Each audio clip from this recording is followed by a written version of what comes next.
Hare Krishna, Hare Krishna. हरे कृष्ण। नमो विष्णुपादाय कृष्ण पृष्ठाय भूतले श्रीमते भक्ति वेदांत स्वामी निति नामिने। नमस्ते सरस्वती देवे गौरवाणी प्रचारिणे निर्विशेष शून्यवादी पाश्चात्य देश तारिणे। जय श्री कृष्ण चैतन्य प्रभु नित्यानंद श्री अद्वैत गदाधर शिवासादि गौर भक्तवृंद। हरे कृष्ण कृष्ण कृष्ण हरे हरे, हरे राम राम राम हरे हरे। गुरुवे गौरचंद्राय राधिकाय तदालय कृष्णाय कृष्ण भक्ताय तद भक्ताय नमो नमः। तो आप सभी का स्वागत है इस नए सत्र में। आज से हम लोग पहले से थोड़ा चर्चा कर रहे हैं। अभी हर शनिवार हम लोग श्रीमद् भागवतम की जितनी भी प्रार्थनाएं हैं उन प्रार्थनाओं को हम लोग लेंगे। तो एक बहुत ही सुंदर पुस्तक लिखी हुई है सर्वसाक्षी प्रभु जी ने, प्रेयर्स फ्रॉम श्रीमद् भागवतम। तो उसी में से ही श्रृंखलावत हम ले रहे हैं। तो इस सत्र में आज जो प्रार्थना हम चर्चा करेंगे, आज या फिर आगामी एक दो सत्र में जो हम प्रार्थना चर्चा करेंगे, वो प्रार्थना है अर्जुन के द्वारा अर्पित की गई भगवान कृष्ण को प्रार्थना। तो ये महत्वपूर्ण विषय है। ये श्रीमद् भागवतम के प्रथम स्कंद के 7वें अध्याय में आता है। अर्जुन ने अपनी प्रार्थनाएं कृष्ण को अर्पण करी हैं। 22वें श्लोक से अर्जुन की प्रार्थनाएं अर्पण होती हैं, जिसमें वो भगवान की विशेषताओं का वर्णन कर रहे हैं। दरअसल ये प्रार्थनाएं हमारे जीवन में बहुत महत्वपूर्ण है। भगवान भगवत गीता में कहते हैं मन मना भव मद भक्तो। तो ये प्रार्थनाओं के माध्यम से हम हमेशा भगवान का स्मरण कर सकेंगे। ये प्रार्थनाओं के माध्यम से हम हमेशा कृष्ण का स्मरण करते हुए अपने हृदय को शुद्ध कर सकेंगे। तो आइए इन प्रार्थनाओं के ऊपर चर्चा करते हैं। तो सर्वप्रथम ये प्रार्थना में जाने से पहले थोड़ा प्रार्थना की जो भूमिका है उसको समझते हैं। यह जो संवाद है वह सूत गोस्वामी सनक आदि ऋषियों को कह रहे हैं। इस अध्याय के 12वें श्लोक में वर्णन आता है, जहां सूत गोस्वामी कहते हैं कि अब मैं भगवान कृष्ण के दिव्य तथा राज ऋषि राजा परीक्षित के जन्म, कार्यकलाप, मोक्ष के बारे में बताऊंगा एवं पांडु पुत्रों द्वारा गृहस्थ आश्रम के त्याग की कथाएं बताने जा रहा है। तो श्रृंखलावत इसी क्रम में आगे बढ़ा जा रहा है और चर्चा आगे बढ़ती है, और ये चर्चा हमें लेकर के जाती कहां पर? महाभारत के युद्ध में। महाभारत का युद्ध पूर्ण हो चुका है। भीम ने अंत में भीम ने दुर्योधन की जंघा भेज दी है। और भीम के प्रहार से मेरुदंड टूट जाने से धृतराष्ट्र के पुत्र दुर्योधन विलाप करता गिर पड़ा है। और अब अश्वत्थामा जो दुर्योधन की सेना में बचा हुआ है, वह यह सोच रहा है कि मैं अपने मालिक को कैसे प्रसन्न कर सकता हूं। मैं क्या ऐसा करूं कि मेरे मालिक प्रसन्न हो जाएं। भागवतम में कई जगह पे अगर हम देखेंगे तो दुर्योधन को दुर्योधन कहकर संबोधित नहीं किया गया है, अपितु दुर्योधन को धृतराष्ट्र पुत्र कहकर के संबोधित किया गया है। इसका अर्थ कई आचार्यों ने इस प्रकार से भी निकाला है कि जिस प्रकार से धृतराष्ट्र अंधा था उसी प्रकार से दुर्योधन भी अंधा था। मगर धृतराष्ट्र तो हमें दिख रहा है कि भाई शारीरिक रूप से अंधा है। दुर्योधन किस तरह से अंधा है? दुर्योधन किस तरह से अंधा था? तो धृतराष्ट्र जो कि अपने नेत्रों से अंधा था, दुर्योधन वहीं पे विवेक से अंधा था। धृतराष्ट्र बाहरी दृष्टिकोण से अंधा था और दुर्योधन जो था वो आंतरिक तरीके से अंधा था। क्या सही है क्या गलत है ये वो समझ नहीं पा रहा था। और उसी के भांति उसके मित्रगण और उसके शिष्य भी थे। और यहां पर उसका एक चेला था, अश्वत्थामा, जो दुर्योधन को प्रसन्न करना चाहता था। दुर्योधन के भांति उसके अंदर भी विवेक नहीं था। वो ये समझ नहीं पाया कि क्या सही है क्या गलत है। अपने मालिक को प्रसन्न करने के लिए उसने क्या किए, पांडु पुत्रों की हत्या कर दी। यद्यपि पांडु के और भी पुत्र थे, ऐसा नहीं कि खाली वो 5 पुत्र ही थे, और भी पुत्र थे, मगर उसने जानबूझ करके जो द्रौपदी के 5 पुत्र हैं उन्हीं की हत्या की। तो ये प्रश्न पूछा जाता है कि इन 5 पुत्रों में ऐसे क्या विशेष था जो उसने इन्हीं की हत्या की। तो द्रौपदी के भाई, द्रुपद के पुत्र द्रौपदी के भाई धृष्टद्युम्न ने अश्वत्थामा के पिता द्रोणाचार्य का वध किया। हाँ? उसको लगा कि पिता जो द्रोणाचार्य हैं वो मेरे पिता हैं, तो मैं भी ऐसा कुछ करूं जो धृष्टद्युम्न से रिलेटेड हो, व्यक्तिगत आघात में पहुंचा सकूं। तो धृष्टद्युम्न की बहन है द्रौपदी, तो ठीक है मैं द्रौपदी के पुत्रों की वध कर देता हूं। और इस प्रकार से उसने द्रौपदी के 5 पुत्रों का सर काट दिया। भागवत की टीकाओं के माध्यम से अनेकों आचार्यों द्वारा यहाँ पर एक बहुत सुंदर प्रसंग और बहुत ही एक सुंदर चीज प्रस्तुत होती है। प्रश्न उठता है कि पांडवों की पुत्रों की हत्या हुई, तो पांडवों के अंदर इतनी शोक की लहर कैसे आ गई? इतनी शोक की ये क्या ही बात है? भाई हम लोग युद्ध भूमि में है, युद्ध स्थल में है, यहां पर तो युद्ध चल रहा है, तो मरना मारना तो चल ही रहा है।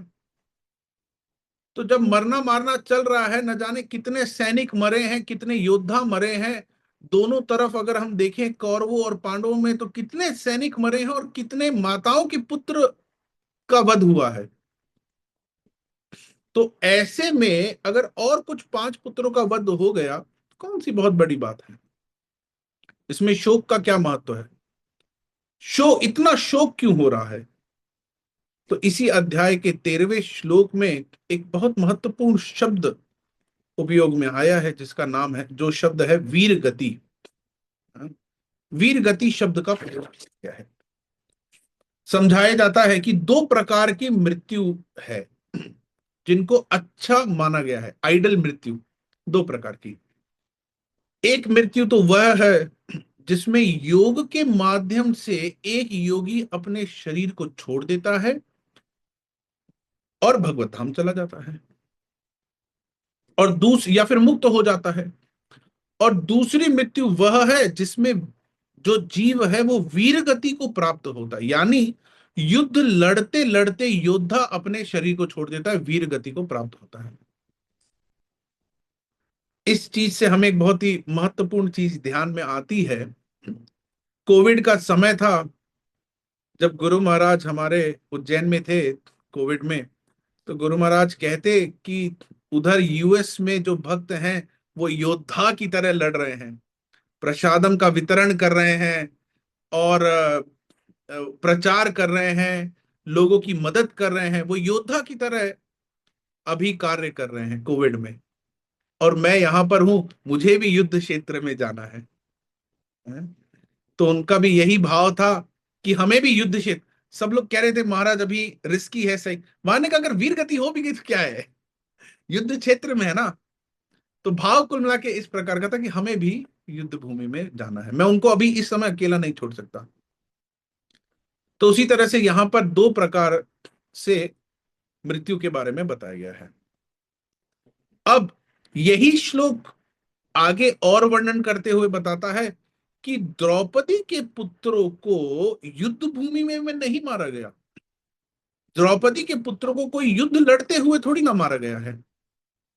अश्वत्थामा ने उन्हें सोते हुए मारा था, और वह पुत्र कोई योद्धा भी नहीं थे। सोते हुए अश्वत्थामा ने उन्हें मारा है। कृष्णा सूता नाम स्वपतम शिरामशी उपाहरत विप्रियम एव तस्य जुगुष्पितम कर्म विगर्हयन्ति। उपाहरत, अश्वत्थामा ने सोचा कि मैं ये उपहार स्वरूप दूंगा। और उपहार स्वरूप किसको दूंगा? दुर्योधन को दूंगा। उसने सोते हुए बालकों को मारा। यह उनके शोक का कारण क्या था कि ये वीर गति को प्राप्त नहीं हुए, सोते हुए बालकों को अश्वत्थामा ने मारा है। आचार्यों के द्वारा एक और कारण बताया जाता है कि द्रौपदी क्यों इतनी दुखी थी।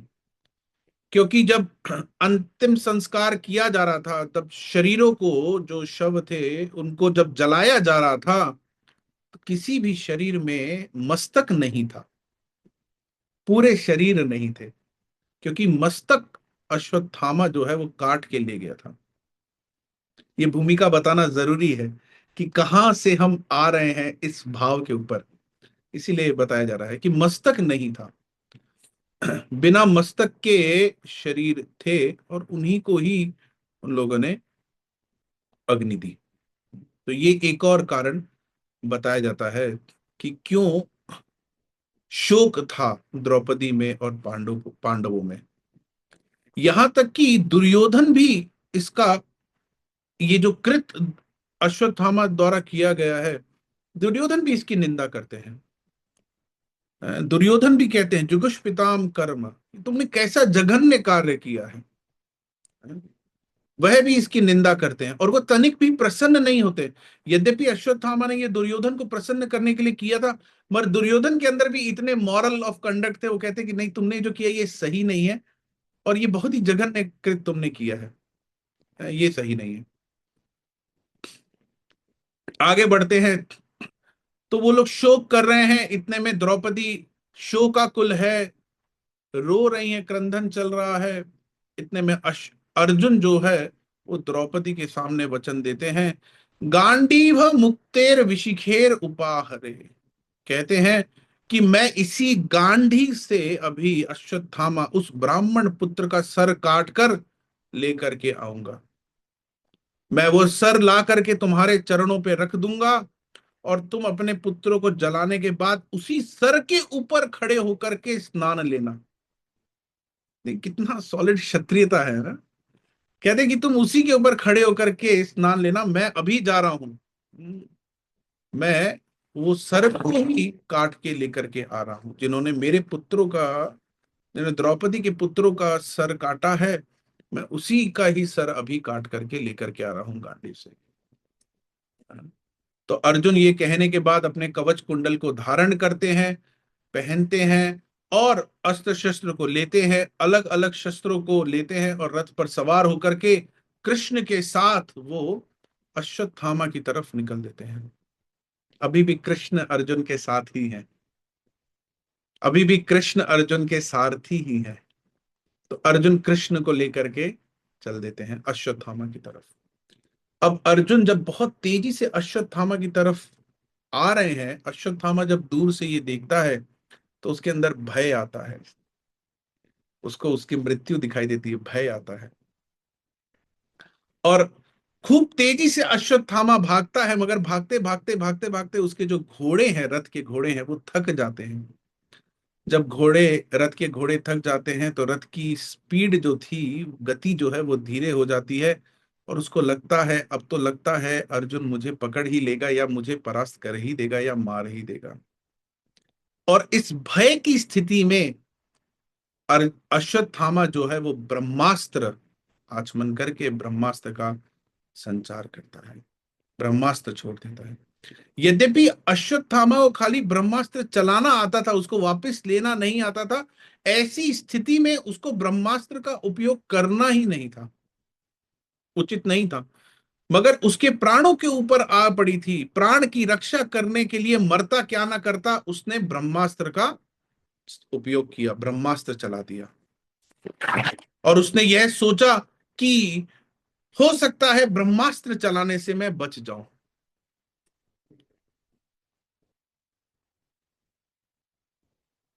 अब अर्जुन जो अश्वत्थामा की तरफ जा रहे थे। अर्जुन जा रहे थे अश्वत्थामा से युद्ध करने, अश्वत्थामा को परास्त करने। मगर जब ब्रह्मास्त्र से निकलते हुए तेज को अर्जुन ने देखा तो अर्जुन घबरा गए। इतना तेज था, अर्जुन घबरा गए। भागवतम में वर्णन आता है, तथा प्रादुष्कृतम तेज प्रचंडम सर्वतो दिशम। ऐसा लग रहा था सब सारी दिशाओं में वो तेज आ रहा है।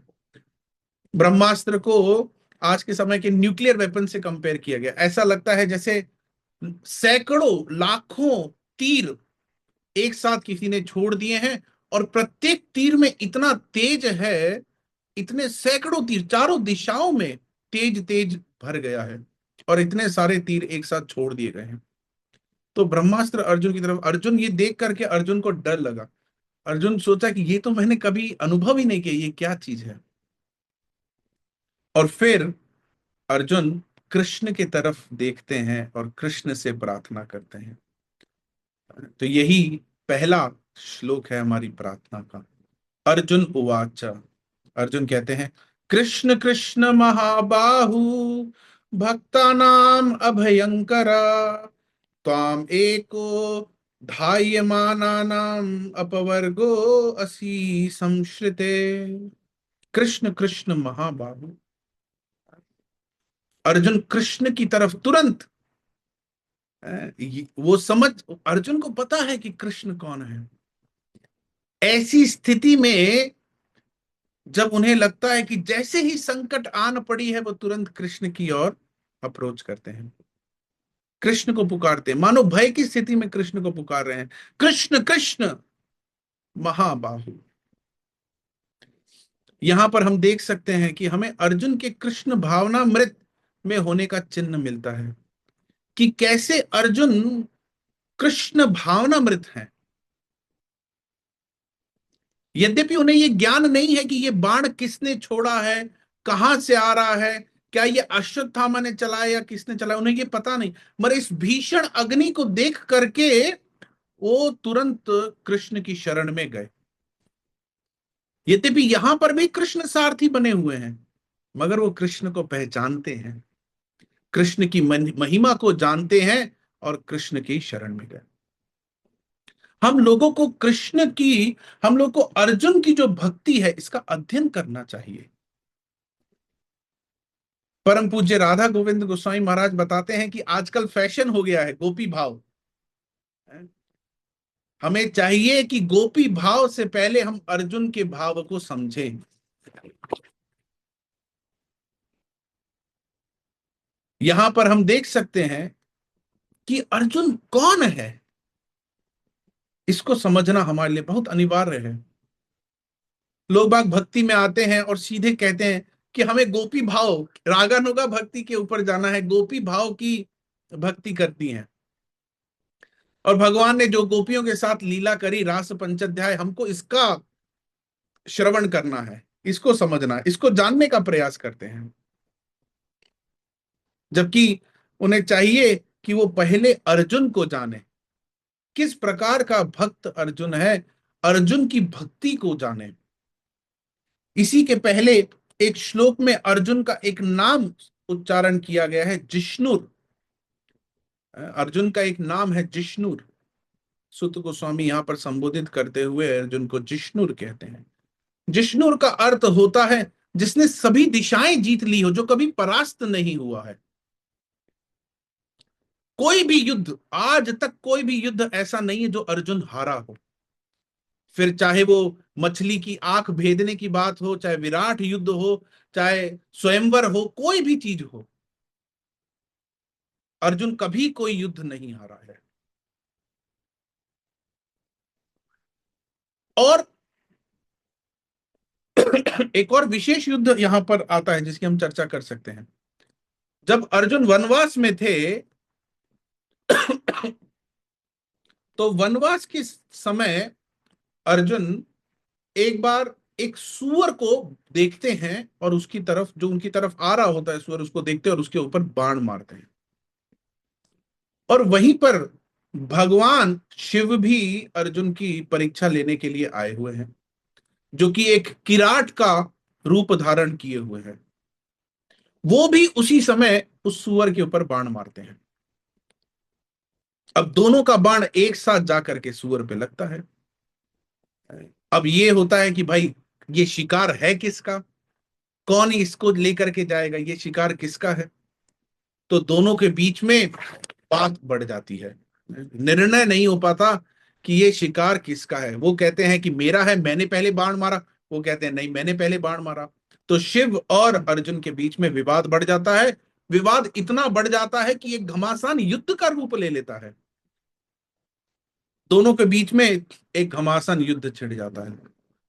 एक दूसरे को दोनों बाण मार रहे हैं, कोई किसी से कम नहीं हो रहा। दोनों एक दूसरे को बाण मारे जा रहे हैं। अलग अलग अस्त्रों का, अलग अलग शस्त्रों का प्रयोग किया जा रहा है, मगर ना कोई जीत रहा है और ना ही कोई हार रहा है। अर्जुन अपने बाणों को इतनी तेजी से चला रहे थे, इतने तेजी से बाणों को ले रहे थे, इतनी तीव्रता थी कि उनका ये संचालन देख करके महादेव प्रसन्न हो गए।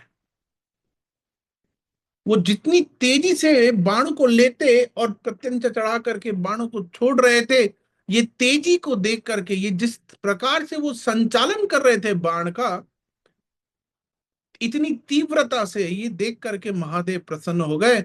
और फिर महादेव अपने स्वरूप में आते हैं और अर्जुन को दर्शन देते हैं और कहते हैं कि मैं तुम्हारे इस संचालन से और तुम्हारी युद्ध कौशलता से बहुत प्रसन्न हुआ। और फिर कहते हैं कि अभी तुम्हें आगे चलकर बड़े बड़े युद्ध करने पड़ेंगे, इसलिए मैं तुम्हें प्रलय करने वाला अपना अस्त्र, पशुपात अस्त्र तुम्हें प्रदान करता हूं। महादेव ने अपना अस्त्र फिर अर्जुन को दिया, तो वो भी युद्ध अर्जुन ने लड़ा है? इतना विशाल युद्ध। उसके पश्चात अर्जुन जो है स्वर्ग चले जाते हैं। स्वर्ग में जाकर के देवताओं के साथ मिलकर के असुरों के विरुद्ध युद्ध लड़ते हैं और देवताओं को विजय दिलाते हैं असुरों के खिलाफ युद्ध लड़ते हुए। इससे देवता भी काफी प्रसन्न हुए। भौतिक दृष्टिकोण से तो अर्जुन पूरी तरह से निपुण थे ही, क्षत्रिय थे, क्षत्रिय होने के नाते उनके अंदर बहुत बल था, सर्वश्रेष्ठ क्षत्रिय थे। मगर दूसरी तरफ अर्जुन बहुत सुंदर भी थे, सुंदरता भी बहुत थी उनके अंदर।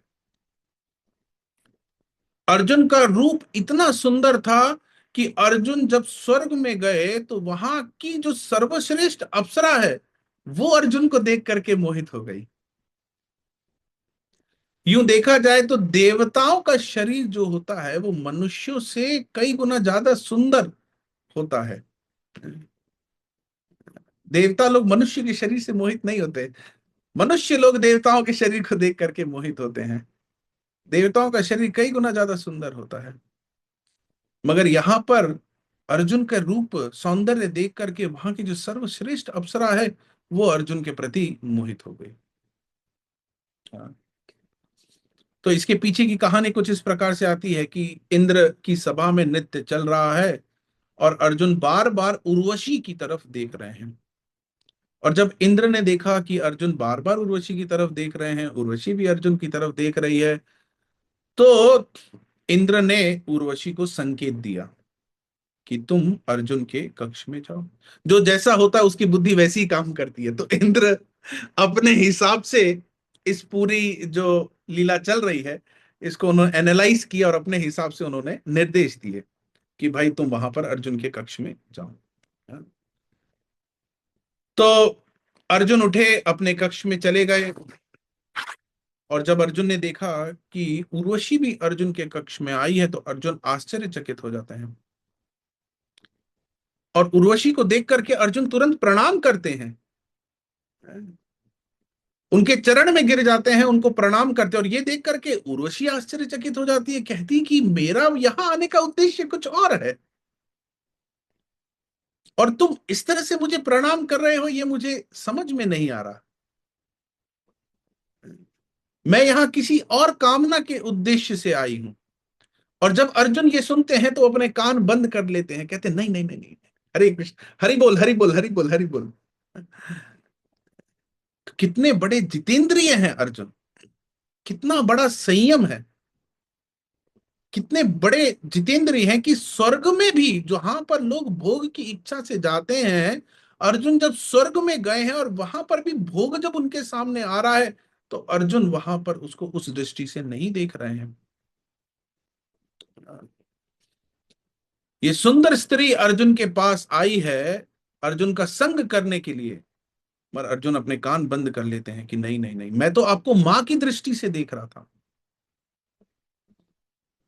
कहते मैंने बहुत ही सुना है आपके बारे में कि आपसे ही हमारा वंश आ रहा है, मगर कभी आपसे मिला नहीं, कभी आपको देखा नहीं, आपके बारे में सुना बहुत है। आज जब आपको देखा तो मुझे वो सब याद आया कि आपसे ही हमारा वंश आ रहा है, इसीलिए मैं आपको बार बार देख रहा था।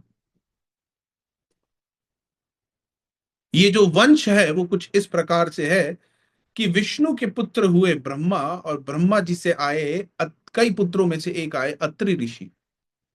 अत्रि ऋषि के पुत्र हुए चंद्र, और फिर चंद्र के पुत्र हुए बुध। और बुध और इला का जब विवाह हुआ तो उनसे जो पुत्र आए वो थे पुरूरवस। और पुरूरवस और उर्वशी अप्सरा उर्वशी का विवाह हुआ था।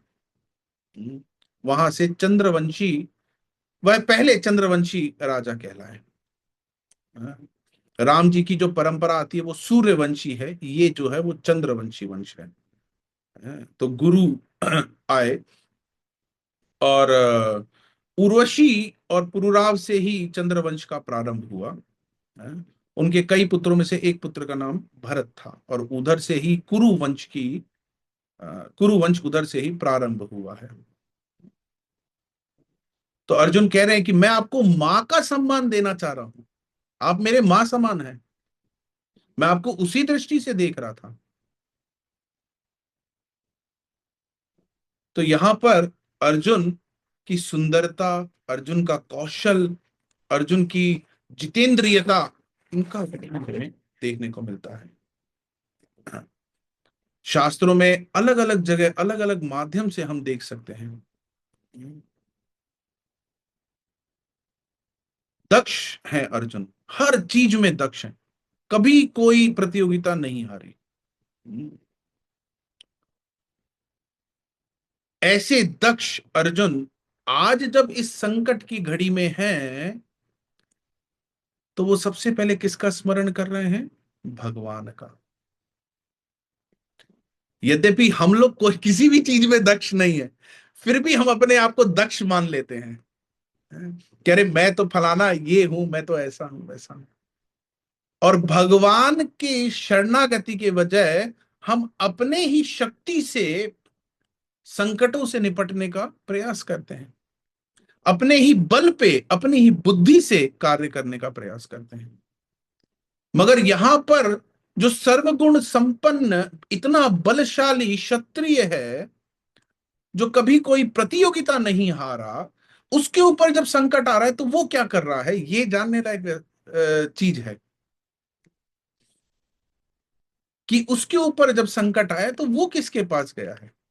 ऐसे ही भगवत गीता में भी देखने को आता है कि जब अर्जुन के ऊपर संकट आया, जब वो निर्णय लेने में असमर्थ है, तो भगवान के पास जाता है। कार्पण्य दोषोपहत स्वभावा पृच्छामि तम धर्म सम्मूढ़ चेता यश्रेयशान निश्चितम ब्रूहि तन्मे शिष्यस्ते अहम साधि माम तम प्रपन्नम। मैं आपका शिष्य हूं, कृपया मुझे शिष्य स्वीकार करें और मुझे बताएं कि मुझे क्या करना है।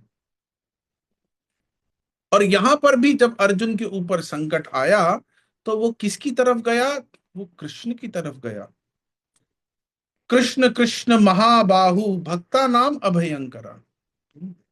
भगवान जब उसने इस ब्रह्मास्त्र के को अपनी तरफ आते हुए देखा, तो वह भगवान की शरणागति लिया और भगवान को महाबाहु कह करके भगवान को संबोधित कर रहा है। यहां पर शब्द महाबाहु बहुत महत्वपूर्ण है। मानो कृष्ण, अर्जुन जो है भय की स्थिति में है और जब भय की स्थिति में है तो नाम 2 बार लिया जा रहा है, कृष्ण कृष्ण, मतलब जल्दी सुने हमारे रिक्वेस्ट को। महाबाहु, भगवान की देखने में यूं तो भुजाएं बहुत लंबी नहीं है, मगर महाबाहु कह करके संबोधित किया गया है, जिसका अर्थ ये है कि भगवान की भुजाएं कहीं पर भी जा सकती हैं। अपने भक्तों की रक्षा के लिए भगवान की भुजाएं जो है वो कहीं पर भी जा सकती है। और मान लो किसी के ऊपर अगर कोई प्रहार होता है, अगर आपके ऊपर एकदम से कोई प्रहार करे है, तो सबसे पहले आप अपने अ, हाथ से ही अपनी रक्षा करेंगे ना, उसको डिफेंड करने का प्रयास करेंगे हाथ से। तो यहां पर भी अर्जुन के ऊपर जैसे ही प्रहार हुआ है, या अर्जुन जब इस ब्रह्मास्त्र को अपनी तरफ या इस तेज को अपनी तरफ आते हुए देख रहा है, तो कृष्ण से रक्षा की गुहार कर रहा है, कृष्ण की शरणागति जा रहा है और कृष्ण से कह रहा है, महाबाहु, अब आप आलिंगन करें और अपनी भुजाओं से मेरी रक्षा करें, आप इन भुजाओं से मेरी रक्षा करें। अन्नकूट, जब गोवर्धन पूजा हो रही होती है व्रज में, अन्नकूट भगवान को लगा होता है, बहुत सारे लोग नहीं पहुंच पाते, किसी किसी कारणवश नहीं पहुंच पाते, और कृष्ण स्वयं गोवर्धन के ऊपर बैठ करके जो कुछ भी भोग लग रहा है, भुजाओं को लंबा कर करके सब ले लेकर के खा रहे हैं, भक्तों के साथ रसस्वादन हो रहा है, सारा भोग जो भगवान को लगाया जा रहा है भगवान उसको स्वीकार कर रहे हैं। मगर कुछ लोग जो वहां नहीं पहुंच पाए, वो यथा स्थान से ही कृष्ण को निवेदन कर रहे हैं, गोवर्धन को निवेदन कर रहे हैं कि हे प्रभु, हे भगवान, आप ये स्वीकार करें। और भगवान अपने हाथों को इतना बढ़ाते हैं कि वो जहां है उनके घरों से ही जो उन्होंने निवेदन भगवान को भोग लगाए, भगवान उसको वहीं से ही स्वीकार कर लेते हैं और ग्रहण कर लेते हैं। महाबाहु, भगवान अपने भक्तों की रक्षा के लिए सदैव तैयार है, वो हमेशा अपने भक्तों की रक्षा करते हैं। महाबाहु का एक और अर्थ है, यहां पर यह चीज भी समझी जा सकती है कि जहां पर राखे कृष्ण मारे के, मारे कृष्ण राखे के, हे भगवान, आप बड़ी बड़ी चीजें करने में कुशल हैं, बड़े बड़े कार्य करने में आप निपुण हैं। गोवर्धन आपने इतनी कम उम्र में उठाया, किसी ने सोचा नहीं था। तो महाबाहु, आप ऐसे बड़े बड़े कार्य करने में आप दक्ष हैं, तो ऐसे में मेरी रक्षा आप ही कर सकते हैं, यहां और कोई नहीं है जो मुझे इस अवस्था में बचा सकता है। भक्ता ना भयंकर, आप भक्तों के रक्षक हैं, भक्तों के अंदर से जो भय है उसको आप निकाल देते हैं। क्यों? क्योंकि आप इन बड़े बड़े हाथों से भक्तों की रक्षा करते हैं। हम सब इस संसार चक्र में फंसे हुए हैं। शम श्रिते है तम एको धायमाना नाम अपवर्गो अहि संश्रिते। हम सब यहां संसार चक्र में फंसे हुए हैं और हम सब इस भयभीत अवस्था में फंसे हुए हैं। इस भयभीत अवस्था में हमारे लिए हमारा कौन सहारा है? इसी अध्याय के पूर्व में, मतलब कुछ श्लोक पूर्व, शायद सप्तम श्लोक में सूत गोस्वामी वर्णन करते हैं भागवत की महिमा, भागवत सुनने की महिमा। यस्याम वै श्रूयमानायम कृष्णे परम पुरुषे भक्तिरुत्पद्यते पुंसः शोकमो भयापः। खाली भागवत सुनने से, ये भागवत को सुनने से प्रेम उत्पन्न होता है। ये जो संसार का विनाश है, ये नष्ट हो जाता है। यद्यपि भक्त भक्ति इसलिए नहीं करते हैं कि वो इस संसार के विनाश से बचना चाहते हैं, मगर ये एक अनचाहा परिणाम है जो कि भक्तों को मिल ही जाता है। शोक मोह भयापह, और ये भागवतम खाली सुनने मात्र से प्रेम उत्पन्न होता है। खाली सुनने मात्र से जब प्रेम उत्पन्न हो जाता है, तो सोचिए उसके जीवन में क्या होगा जो इसको बोलता है, उसके जीवन में क्या होगा जो दूसरों को एंगेज करता है इसको सुनने में, और उसके जीवन में क्या होगा जो अपना जीवन इसके आधार पे चलाता है। भक्तिर उत्पद्यते पुंसः शोक मोह भयापः। तो यहां पर हम देख सकते हैं कि भगवान जो है वो कंट्रोलर है, समय के, प्रकृति के, कर्म के, हर चीज के कंट्रोलर कौन है? भगवान है। तो हमें किसकी शरण में जाना चाहिए? भगवान की शरण में जाना चाहिए। भगवान की शरण से हम इस स्थिति से ऊपर उठ सकते हैं। अगर हम संसारी शोक जो है उससे हम बाहर आना चाहते हैं, तो हमें भगवान की शरण लेनी चाहिए। प्रभुपाद जी जब इस श्लोक के ऊपर लेक्चर दे रहे थे, तो उन्होंने बहुत सुंदर एक बात कही थी, शमश्रिता। ये जो भौतिक जगत है वो क्या है? शमश्रिति है। यहां पर हर क्षण दुख ही दुख है, कंटिन्यूअसली सफरिंग। और ऐसी चीज जिसको हम समझ ही नहीं सकते। क्यों? क्योंकि हम अंधकार में हैं। हमें ऐसा लगता है कि हम सुख हैं, सुखी हैं, मगर क्या है? यहां पर दुख ही दुख है। जब जीव ये शरीर छोड़ता है, तो उसका स्थूल शरीर यहीं रह जाता है, और सूक्ष्म शरीर के साथ आत्मा जो है वो दूसरे शरीर में चली जाती है। पुनरपि जननी पुनरपि जननम पुनरपि मरणम पुनरपि जननी जठरे शयनम। बार बार ये श्रृंखला चलती रहती है। फिर से हम गर्भ में चले जाते हैं और फिर से वहां पर हमें सभी यातनाएं झेलनी पड़ती है। फिर से हम कितनी असुविधा उठाते हैं, मगर बाहर आने के बाद हमें लगता है अरे कोई असुविधा नहीं है। हम भूल जाते हैं कि असुविधा क्या है।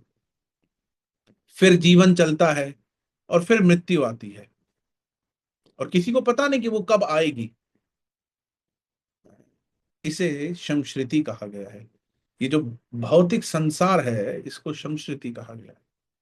हम रोज गाते हैं, संसार दावा नलली ढलोका त्रणाय कारुण्य गाना गानात्म प्राप्तस्य कल्याण गुणानवस्य वंदे गुरु श्री चरणारविंदम। संसार दावानल, ये जो भौतिक संसार है ये किसके समान है? दावानल, जंगल की आग के समान। जंगल की आग में क्या विशेषता है? जंगल की आग में ये विशेषता है कि किसी को नहीं पता ये आग कहां से लगी है। अपने आप ही लग जाती है, बिना लगाए लग जाती है। अगर हम नहीं चाहते हैं कि ये आग ना लगे, तब भी ये आग लग जाती है। कोई चाहता है कि हमें इस संसार में दुख आए? कोई नहीं चाहता। कोई चाहता है कि हमें इस संसार में कष्ट आए? कोई नहीं चाहता। प्रभुपाद जी अपने एक लेक्चर में बताते हैं कि हमें लगता है कि अब सब कुछ फर्स्ट क्लास है, हमने सब सेट कर दिया, हमने ये चीज इस हिसाब से कर दी, ये चीज इस हिसाब से कर दी है, अब हमने कमा भी लिया, बच्चे भी सेटल हो गए, सब कुछ सेटल हो गया, अब मैं एकदम सेटल फ्री हो गया। इतने में ही कोई नई मुसीबत आ जाती है। ये है संसार दावा। हम कोई नहीं चाहता इसको आने, मगर ये अपने आप ही अग्नि लग जाती है, और जब ये अग्नि लगती है इसको बुझाना बहुत कठिन होता है। हम नहीं चाहते तो भी ये आती है, और आने के बाद इसको बुझाना बहुत कठिन है। हाँ। जितना हम भौतिक तरीके से एडवांस होने का प्रयास कर रहे हैं, हम देख सकते हैं कि उतनी ज्यादा हमारे को क्या आ रही है? सफरिंग आ रही है, दुख आ रहा है। तो यहां पर अर्जुन भगवान की शरण ग्रहण करते हैं।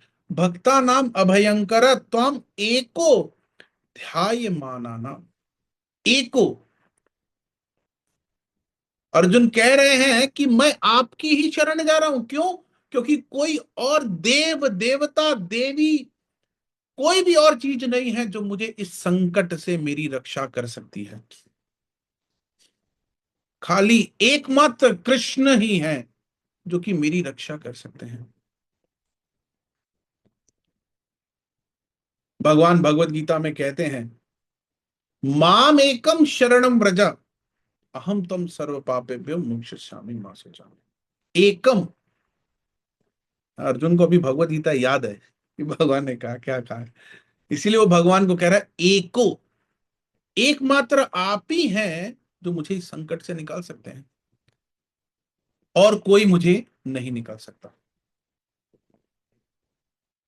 तो यहां पर सबसे, इस श्लोक में, पहले ही श्लोक में, इस भव सागर के कष्टों से और इस भव सागर से बाहर निकलने का बहुत ही उच्चतम उपाय बताया गया है। वह उपाय क्या है? कृष्ण की शरणागति ग्रहण करना, कृष्ण की शरणागति ग्रहण करना। त्वम एको धायमाना नाम अपवर्गो असि संश्रिते। अपवर्ग, मुक्ति मेरे को खाली आप ही मेरे को मुक्ति प्रदान कर सकते हैं, और कोई मुझे मुक्ति प्रदान नहीं कर सकता। आइए अगले श्लोक की तरफ चलते हैं। त्वम आद्या पुरुष साक्षात ईश्वर प्रकृते परः मायं व्यूढ़श्चित् शक्त्या कैवल्य स्थित आत्मनि। त्वम आद्य पुरुष साक्षात, अर्जुन भगवान को कह रहे हैं कि आप ही साक्षात हैं। मानो यहां पर यह कहा जाए कि कृष्ण जो है वो अर्जुन के सारथी हैं, कृष्ण जो है वो अर्जुन के मित्र हैं। नहीं, अर्जुन यहां पर इन सब चीजों को हटा रहे हैं। अर्जुन कह रहे हैं साक्षात आप ही हैं जो मेरी रक्षा कर सकते हैं। आप आदि भगवान हैं जिनका समस्त सृष्टियों में विस्तार है। आप भौतिक शक्ति से परे हैं। आप अपनी आध्यात्मिक शक्ति से भौतिक शक्ति के सारे प्रभावों को दूर भगा दिया है। आप निरंतर शाश्वत आनंद तथा दिव्य ज्ञान में स्थित रहते हैं। मानो हम जेल में बंद हैं। अब जब हम जेल में बंद है, तो क्या जेलर हमको जेल से बाहर निकाल सकता है? नहीं, जेलर हमें बाहर नहीं, वो जब तक कोर्ट का लिखा आदेश नहीं आएगा तब तक जेलर भी काम नहीं कर सकता। जेलर भी उसी आदेश की प्रतीक्षा कर रहा है। खाली वही आदेश ही हमें बाहर निकाल सकता है, और कोई नहीं निकाल सकता। तो अर्जुन यहां पर कह रहे हैं भगवान को, तुम आद्य पुरुष साक्षात। भाई ये विपदा मैंने तो नहीं दी है, तो फिर तुम मेरे पास क्यों आ रहे हो? चाहे जिसने भी दी हो, मगर आप मुझे इससे बाहर निकाल सकते हैं, क्योंकि आपकी शक्तियों से ही सब कुछ हो रहा है। और ये मैं जान चुका हूं। अब मैंने भगवत गीता आपसे सुन ली है। आपने भगवत गीता में बताया, अहम सर्वस्य प्रभवो मत्ता सर्वम प्रवर्तते। मैं ये जान चुका हूं अब। तो मैं आपसे प्रार्थना कर रहा हूं, तम आद्य पुरुष साक्षात ईश्वर प्रकृते परः, हैं? आप पूर्ण ईश्वर हैं। प्रभुपाद जी बताते हैं कि ये हमें जानना होगा। हैं? कृष्ण सूर्य सम माया है अंधकार, जहां कृष्ण तहां नहीं माया रे अधिकार। कृष्ण सूर्य के समान है, हैं? और माया क्या है? अंधकार के समान। अगर अंधकार है और सूर्य का उजाला है, तो वो अंधकार किसी काम का नहीं। उसी प्रकार से जहां जहां कृष्ण है, वहां माया का कोई कार्य नहीं।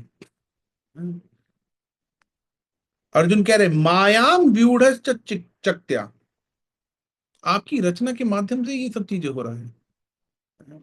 मगर जहां आप है, वहां माया का कोई अधिकार नहीं है। वहां माया का कोई अधिकार नहीं। भगवान को प्राप्त करना, यही अर्जुन इन प्रार्थनाओं से बता रहे हैं। भगवान के साथ अपने संबंध को स्थापित करना, यही अर्जुन इन प्रार्थनाओं के माध्यम से बता रहे हैं। ये 4 श्लोकों में 22, 23, 24, 25 में अर्जुन जो है भगवान की भगवत्ता को प्रदर्शित कर रहे हैं, कृष्ण की भगवत्ता को प्रस्तुत कर रहे हैं कि कैसे कृष्ण की शरण लेने मात्र से, भागवत की शरण लेने मात्र से हम इस संसार चक्र से बाहर आ सकते हैं।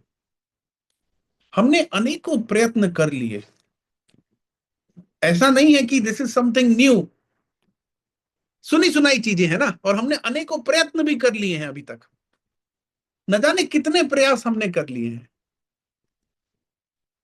कभी किसी चीज के ऊपर भरोसा करके, कभी किसी चीज के ऊपर भरोसा करके, कभी किसी चीज के ऊपर भरोसा करके। प्रभुपाद भी प्रभुपाद जी भी भगवत गीता के इंट्रोडक्शन में लिखते हैं, हमें भगवत गीता वैसे देखनी चाहिए, वैसे समझनी चाहिए जैसे अर्जुन ने समझी है। तो जैसे अर्जुन ने कृष्ण की शरणागति ग्रहण करी है, वैसे ही हमें भी कृष्ण की शरणागति ग्रहण करनी चाहिए। हमें भी कृष्ण के प्रति अपने इस संबंध को स्थापित करना चाहिए। और ये संबंध ऐसा नहीं है कि कहीं बाहर से आएगा। जो भागवतम का 7वां श्लोक है इसी अध्याय का, भक्तिर उत्पद्यते पुंसः। उत्पद्यते जो शब्द है, उत्पद्यते का होता है उत्पन्न करना, मगर यहां पर कह रहे हैं कि उत्पन्न नहीं होगा, मैनिफेस्ट होगा। क्यों? क्योंकि भक्ति कोई ऐसी चीज नहीं है जो कहीं बाहर से ला करके हमें रखनी हो, ये हमारे अंदर ही है ना, ये हमारे अंदर से ही मैनिफेस्ट होगी ये चीज, उत्पद्यते।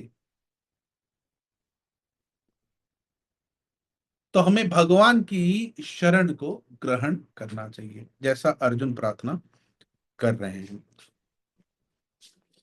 आगे की प्रार्थना हम अगले सत्र में लेंगे। 2 सत्र में हम ये प्रार्थनाओं को खत्म करेंगे, आगे की प्रार्थना हम अगले सत्र में लेंगे। किसी का कोई प्रश्न है तो पूछ सकता है, अन्यथा हम यहीं विराम देंगे।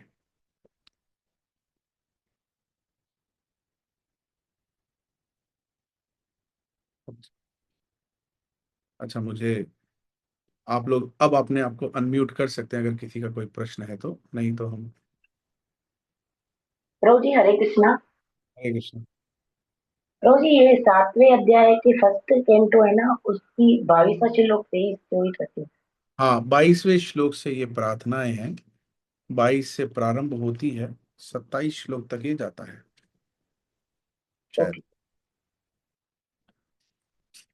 ओके। और कोई प्रश्न? ठीक है, तो हम समझ में आया ना चीजें? ठीक है, तो हम प्रार्थनाएं लेना चाहते हैं। प्रार्थना एक्चुअली हमारे जीवन का एक बहुत अमुक हिस्सा होनी चाहिए। प्रार्थनाएं सोते जागते उठते बैठते, इन प्रार्थनाओं के माध्यम से, जैसे गीत है ना, हम गुनगुना देते हैं, हमें गीत सरल रखता है, हम गुनगुना देते हैं, ऐसी ये प्रार्थनाएं हैं जिनको हम जब भी कुछ है तो गुनगुना सकते हैं, कह सकते हैं, कृष्ण कृष्ण महाबाहु भक्ता नाम अभयंकरा, रक्षा करो भी आप मेरी। तो इन प्रार्थनाओं को हम गुनगुना सकते हैं, और आगे चल के हम देखेंगे कि कितनी सुंदर सुंदर प्रार्थनाएं भागवतम में आती है। भक्त लोग भगवान के सामने अपने हृदय को रखते हैं, और जब हम इन प्रार्थनाओं को समझेंगे तो हम अपना भी जो भगवान के साथ संबंध है, अपनी भक्ति है, उसको भी हम वर्धन कर सकेंगे, बढ़ा सकेंगे। विनम्रता के साथ हम आगे बढ़ सकते हैं। यस वंदना माता जी, आप कुछ कहना चाह रही है? यस प्रभु जी हरे कृष्णा। प्रभु जी जैसा कि आपने बताया कि अर्जुन तो हर क्षेत्र में दक्ष थे, और तब जाकर उन्हें पता चला कि हमें कृष्ण की शरणागति को ले लेनी चाहिए, लेकिन सारे जीव तो इतने दक्ष भी नहीं हैं। कृष्ण को ही एक्सेप्ट नहीं कर पाते हैं। हमें इसको ऐसा देखना चाहिए कि जब इतना दक्ष आदमी है उसको भी कृष्ण की जरूरत पड़ रही है, तो हमें तो कृष्ण की जरूरत पड़ेगी ही पड़ेगी, है ना। नॉर्मली हम क्यों नहीं ग्रहण करते हैं? क्योंकि हम अपने सुख में इतने मदमस्त हैं कि हमें लगता है अरे हमारे पास तो किसी चीज की कमी ही नहीं है, हमारे जीवन में तो कोई दुख ही नहीं है। मगर यहां हम देख सकते हैं अर्जुन, पांडवों के जीवन में भी दुख, आगे चर्चा करेंगे कितने दुख आए हैं। अभी इधर ही हमने देखा द्रौपदी के पुत्रों का, वो सोचिए क्या अवस्था है। मां अग्नि संस्कार कर रही है, मां अंत्येष्टि संस्कार ये अभी यहां उसके देख रही है, बच्चे को, शवों को लेके जाया जा रहा है, मगर किसी का सर ही नहीं है, किसी का सर ही नहीं है।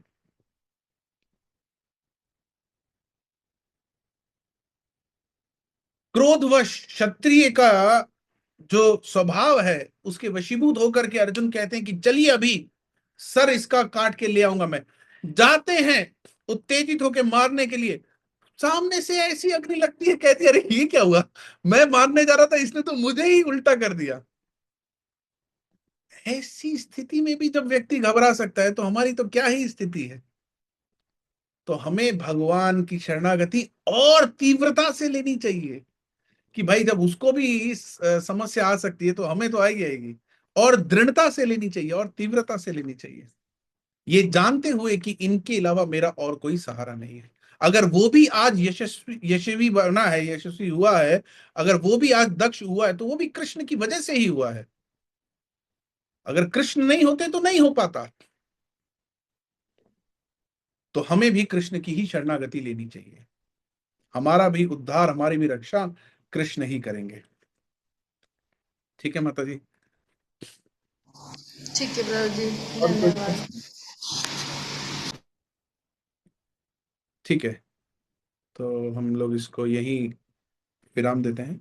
वांछा कल्पतरुभ्यश्च कृपा सिंधुभ्य एव च पतितानां पावनेभ्यो वैष्णवेभ्यो नमो नमः। आप सभी का बहुत बहुत धन्यवाद। हरे कृष्ण।